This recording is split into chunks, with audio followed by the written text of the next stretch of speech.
अध्याय 7। परमात्मा हमारे अंदर है। सभी महात्मा हमें अपने अनुभव से समझाते हैं कि जिस परमात्मा की हमें तलाश है और जिस परमात्मा से मिलकर हमारी आत्मा हमेशा के लिए मरण जन्म के दुखों से बच सकती है, वह कहीं बाहर नहीं है। वो हर एक के शरीर के अंदर है। जिसे मिला है अपने अंदर ही मिला है, और जिसे भी मिलेगा अपने अंदर ही मिलेगा। इसलिए अगर कोई लेबोरेटरी या प्रयोगशाला है जिसके अंदर जाकर हमें परमात्मा से मिलने की खोज या रिसर्च करनी है, तो वो केवल हमारा शरीर ही है। गुरु अर्जुन देव जी फरमाते हैं, सब किछ कर्मे बाहर नाही, बाहर टोलै सो परम पुलाही। गुरु अमरदास जी फरमाते हैं, काया अंदर जग जीवन दाता, वसै सबना करे प्रतिपाला। जिस परमात्मा ने सारे जग को जीवन दिया है, इस सृष्टि की रचना की है और जो सबका दाता है, सबकी संभाल और रखवाली करता है, वो परमात्मा इस शरीर के अंदर रहता है। आप समझाते हैं, इस गुफा में अखुट पंडारा, तिस विच वसै हर अलख अपारा।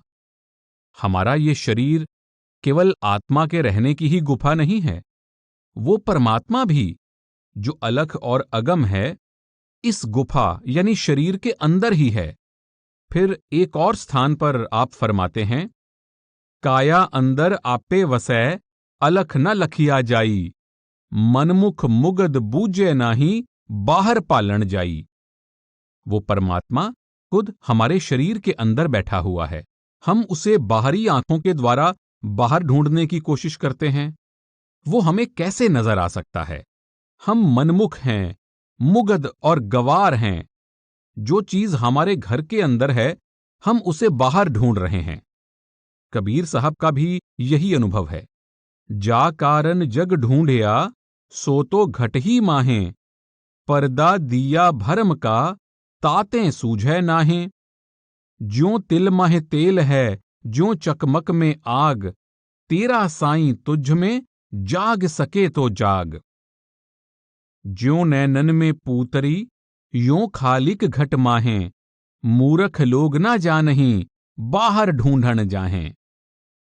जिस तरह तिलों में तेल है और पत्थर में आग है, उसी तरह परमात्मा भी हमारे शरीर के अंदर है। जिस प्रकार आंख के अंदर पुतली है, उसी प्रकार इस दुनिया को बनाने वाला भी हमारी देह के अंदर है। हम लोग मूर्ख हैं, अंधे हैं।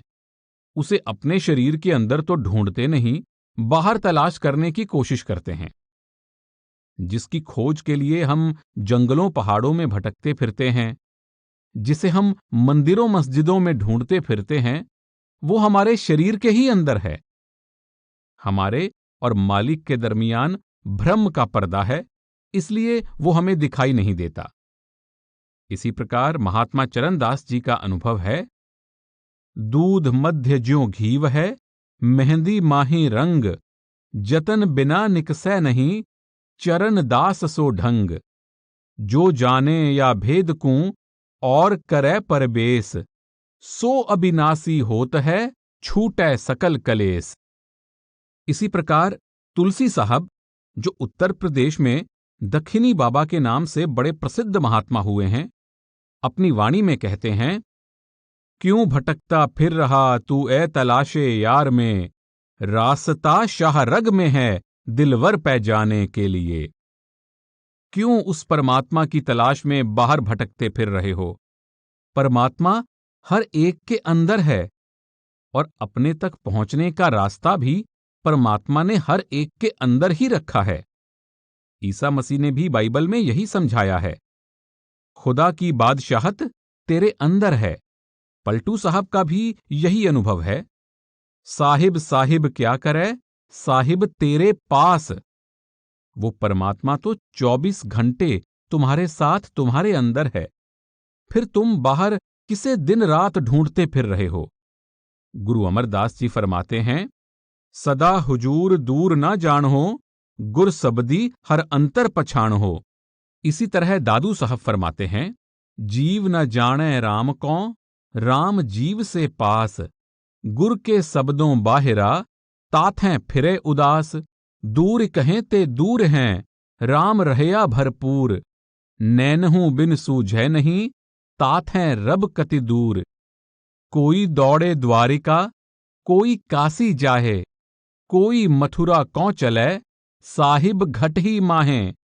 सब घट माहें रम रहया, बिरला बूझै कोई। सोई बूझै राम को, जे राम सनेही होई। जिस परमात्मा ने दुनिया की रचना की है, वो 24 घंटे तुम्हारे साथ साथ है।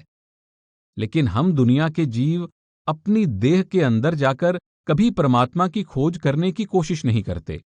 हमेशा उसे या तो जंगलों और पहाड़ों में ढूंढने की कोशिश करते हैं, या ग्रंथ पोथियों में से पाना चाहते हैं, या समझते हैं कि वह गुरुद्वारों, मंदिरों, मस्जिदों या गिरजाघरों में ही मिल सकता है। कभी विचार आता है कि वो कहीं आसमानों के पीछे छिपा बैठा है। लेकिन जिस जगह वो परमात्मा है, उस जगह तलाश नहीं करते। गुरु अमरदास जी फरमाते हैं, गुरमुख होवे सो काया खोजै, होर सब परम पुलाई। जो मालिक के असली भक्त और प्यारे हैं, जिनको किसी संत महात्मा की संगति मिल चुकी है, वे परमात्मा को शरीर या देह के अंदर ढूंढते हैं। बाकी सब दुनिया के जीव भ्रमों में फंसकर यहीं भूले फिरते हैं। साईं बुल्ले शाह कहते हैं, बुल्ला शौ असां थी वख नहीं, बिन शौ थी दूजा कख नहीं। पर वेखण वाली अख नहीं, ताई जान पई दुख सैंदी है। कबीर साहब ने तो बड़े जोरदार लफ्जों में हमारे ख्याल को इस वहम और भ्रम से निकालने की कोशिश की है। आप समझाते हैं, कांकर पाथर जोर के मस्जिद लई चुनाए। ता चढ़ मुल्ला बांग दे, क्या बहरा हुआ खुदाए। मुल्ला चढ़ी किलकारिया, अलख न बहिरा होए। जेही कारण तू बांग दे, सो दिल ही अंदर जोए। तुर्क मसीते हिंदू देहरे, आप को धाए। अलख पुरुष घट भीतरे, ताका द्वार न पाए। हम पत्थर और ईंटें इकट्ठी करके मस्जिद या मालिक के रहने की जगह बना लेते हैं, और उसके ऊपर चढ़कर मौलवी ऊंची ऊंची बांग देकर परमात्मा को पुकारता है, जैसे परमात्मा बहरा है और हमारी आवाज उस तक नहीं पहुंच सकती। आप समझाते हैं कि ए मुल्ला, वो खुदा बहरा नहीं है। जिस खुदा के लिए तू इतने जोर जोर से चिल्ला रहा है, वह तो तेरे अंदर ही मौजूद है।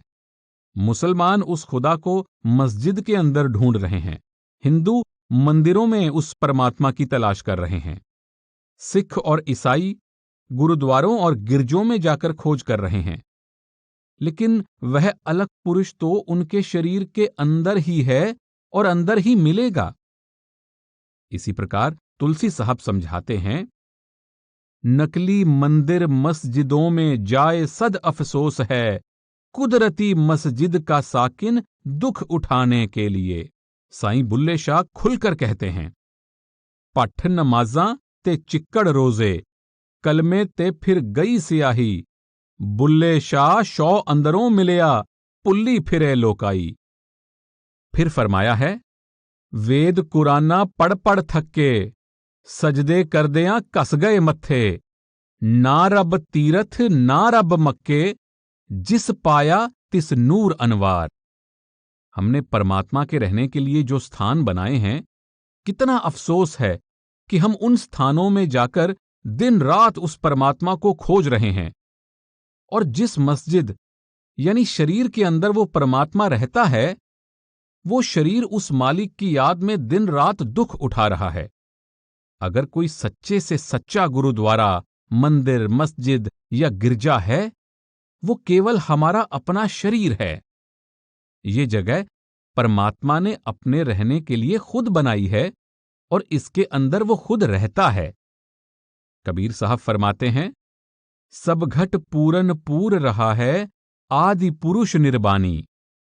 सेंट पॉल ने भी इस शरीर को परमात्मा का जीता जागता मंदिर कहकर पुकारा है। ऋषि मुनियों ने इसे नर नारायणी देह कहकर समझाया है। भाव है, यह वो देह है जो नारायण ने खुद बनाई है, वो देह जिसके अंदर परमात्मा रहता है और जिस देह के अंदर ही आत्मा को परमात्मा से मिलने का गौरव प्राप्त हो सकता है। यही गुरु अमरदास साहब समझाते हैं, हर मंदर ए शरीर है, ज्ञान रतन प्रगट होए। हमारा शरीर ही मालिक के रहने का असली हरि मंदिर है और उस मालिक का असली ज्ञान उसी के अंदर से प्राप्त हो सकता है। जरा गौर करके देखें कि उस परमात्मा के रहने के लिए जो स्थान हमने खुद बनाए हैं, जैसे मस्जिद, मंदिर, गुरुद्वारे, गिरजे वगैरह, उनमें हम परमात्मा की खोज कर रहे हैं बनिस्बत उस स्थान शरीर के जो परमात्मा ने खुद अपने रहने के लिए बनाया है और जिसमें वो खुद बैठा हुआ है। हम अपने धार्मिक स्थानों को कितना साफ सुथरा रखते हैं, जरा सी भी गंदगी वहां नहीं रहने देते। धूप वगैरह जलाते हैं, वहां कोई बुरा कर्म नहीं करते, किसी से कोई बुरा शब्द तक नहीं कहते, क्योंकि हम समझते हैं कि यह मालिक के रहने का स्थान है। उन स्थानों की पवित्रता बनाए रखना चाहते हैं, लेकिन जो जगह मालिक ने खुद अपने रहने के लिए बनाई है और जिसके अंदर वो परमात्मा खुद बैठा हुआ है, यानी हमारा शरीर, उसको किस प्रकार दिन रात गंदगी से भर रहे हैं। कभी मांस और शराब उसके अंदर डालते हैं, कभी उसके अंदर बैठकर बुरे बुरे विचार उठाते हैं और पाप और खोटे कर्म करते हैं। अपनी बनाई हुई चीज की तो कद्र करते हैं, जो मालिक ने खुद अपने रहने के लिए जगह बनाई हुई है उसकी कद्र नहीं करते। कई बार तो इतिहास पढ़कर बड़ी शर्म महसूस होती है कि अगर हमारे बनाए हुए किसी मंदिर, मस्जिद, गुरुद्वारे या गिरजे की किसी दीवार में गलती से भी एक दरार आ जाती है, तो हम उस परमात्मा के बनाए हुए हरि मंदिरों यानी शरीरों को हजारों की संख्या में गिराने को तैयार हो जाते हैं। हिंदू कहते हैं राम हमारा, मुसलमान रहमाना, आपस में दो लड़े मरत हैं, मरम कोई नहीं जाना। इतिहास गवाह है कि इन धर्म स्थानों को लेकर कितने युद्ध और झगड़े हुए, कितने खून खराबे हुए, कितने बच्चे अनाथ हुए, कितनी औरतें विधवा हुईं, और हम इस पर फख्र और गौरव करते हैं। अपने आप को धर्म के रक्षक, मजहब के रखवाले समझते हैं और शहीदाने मिल्लत यानी धर्म के लिए शहीद कहलवाते हैं। अगर एक दूसरे की हत्या और खल्के खुदा यानी परमात्मा की सृष्टि का खून बहाने से ही परमात्मा मिल सकता है, तो इससे ज्यादा सस्ता सौदा और आसान तरीका और क्या हो सकता है। लेकिन हमारा यह ख्याल गलत है। जिनका परमात्मा से प्यार है, वे परमात्मा की सृष्टि से भी प्यार करते हैं। जब परमात्मा एक ही है और उस परमात्मा ने ही सबको पैदा किया है, हर एक के अंदर वो खुद ही बैठा हुआ है और हर एक को अपने अंदर ही उसकी खोज करनी है। अगर फिर भी कोई किसी से नफरत करता है, तो वो परमात्मा से नफरत करता है। अगर एक कौम दूसरी कौम को भला बुरा कहती है और एक मजहब दूसरे मजहब वालों के खून का प्यासा है, तो समझना चाहिए कि उस कौम और मजहब के अंदर अभी तक मालिक से मिलने का शौक और प्यार ही पैदा नहीं हुआ, क्योंकि जिसका उस मालिक, उस परमात्मा से प्यार है, वो परमात्मा की रचना से भी जरूर प्यार करेगा। अगर हम किसी से नफरत करते हैं, तो इसका मतलब हुआ कि हम उस परमात्मा से भी नफरत कर रहे हैं जो उसके अंदर बैठा हुआ है और जिसने उसे पैदा किया है। गुरु अमरदास जी फरमाते हैं, जी जंत सब तिस दे सबना का सोई, मंदा किसनो आखिए जे दूजा होई। हे परमात्मा, सब दुनिया के जीव तेरे अपने पैदा किए हुए हैं और तू खुद ही हर एक के अंदर बैठा हुआ है। नीच और बुरा तो मैं उसे कहूं जिसके अंदर कोई और हो या जिसे किसी और ने पैदा किया हो। कबीर साहब भी हमें यही उपदेश देते हैं, अव्वल अल्लाह नूर उपाया, कुदरत के सब बंदे, एक नूर ते सब जग उपजया, कौन भले कौन मंदे। इसी तरह बाइबल में ईसा मसीह ने समझाया है, वह सच्ची ज्योति थी जो हर उस मनुष्य को जो इस संसार में आता है प्रकाशवान बनाती है। वह जगत में था और उसी ने जगत को रचा, परंतु जगत ने उसे नहीं जाना। उस परमात्मा का नूर और प्रकाश हर एक के अंदर है। न कोई बुरा है, न कोई अच्छा है। सब अपने अपने कर्मों के अनुसार अपना अपना हिसाब दे रहे हैं। इसलिए महात्मा समझाते हैं कि उस परमात्मा की खोज बाहर नहीं, बल्कि अपने शरीर के अंदर ही करनी चाहिए और किसी से नफरत नहीं करनी चाहिए।